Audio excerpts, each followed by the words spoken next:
পড়াশোনার জন্য সারা পৃথিবীতে যতগুলো সিস্টেম আসছে তার মধ্যে যদি আমি বলি নাম্বার 1 সিস্টেম, সেটা হচ্ছে হাফেজি পড়ার সিস্টেম। কিভাবে সেটা বলি, যে কোনো শিক্ষার্থী যে কোনো সময় সেরা স্টুডেন্ট হইতে পারে, জাস্ট একটা ফর্মুলা রাখবে, একটা ফর্মুলা। সেই ফর্মুলাটা কি? ধরা যাক সে আজকে থেকে পড়া শুরু করছে, আজকে থেকে সে পড়ছে, এখন যা পড়বে জাস্ট 1 ঘন্টা পরে কিন্তু 56% জিনিস সে ভুলে যাবে, একদিন পরে 70% ভুলে যাবে, এক সপ্তাহ পরে 80% ভুলে যাবে। তার মানে আমরা যা কিছু পড়ি, যা কিছু শুনি, 80% জিনিস 7 দিন পরে নাই। অথচ কোরআন শরীফ যারা পড়ে তারা দেখা যায় যে গোটাল কোরআনের 30টা পারা একদম A to Z মুখস্থ না। তারা কিভাবে খেয়াল রাখে? কেউ যদি হাফেজি পড়াটা দেখে, দেখবে যে হাফেজিতে যারা পড়ে ভোরের টাইমে তারা একটু পড়ে এবং সকালে আবার একটু পড়ে, পড়ার পরে দুপুরের পর থেকে তারা রিভিশন দেয়, মাগরিবের পরে তারা রিভিশন দেয়, এশার পরেও রিভিশন।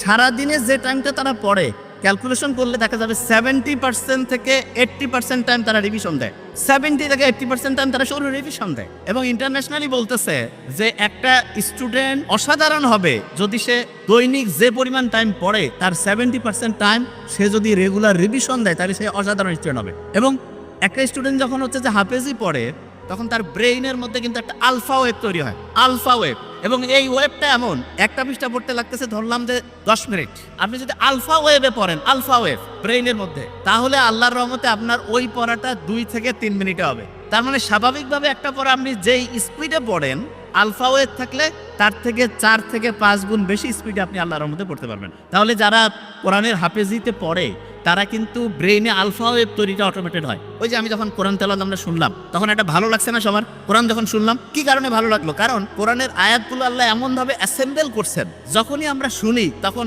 ব্রেইনটা কুল ডাউন হয়। এবং ব্রেইনটা কুল ডাউন হয়ে গেলে ব্রেইনের মধ্যে প্রতি মুহূর্তে যে হচ্ছে বিভিন্ন ঢেউ আছে, ঢেউটা এমন লেভেলে আসে যেটার নাম হচ্ছে আলফা ঢেউ। এবং এই ঢেউটা ব্রেইনের জন্য খুব উপকারী।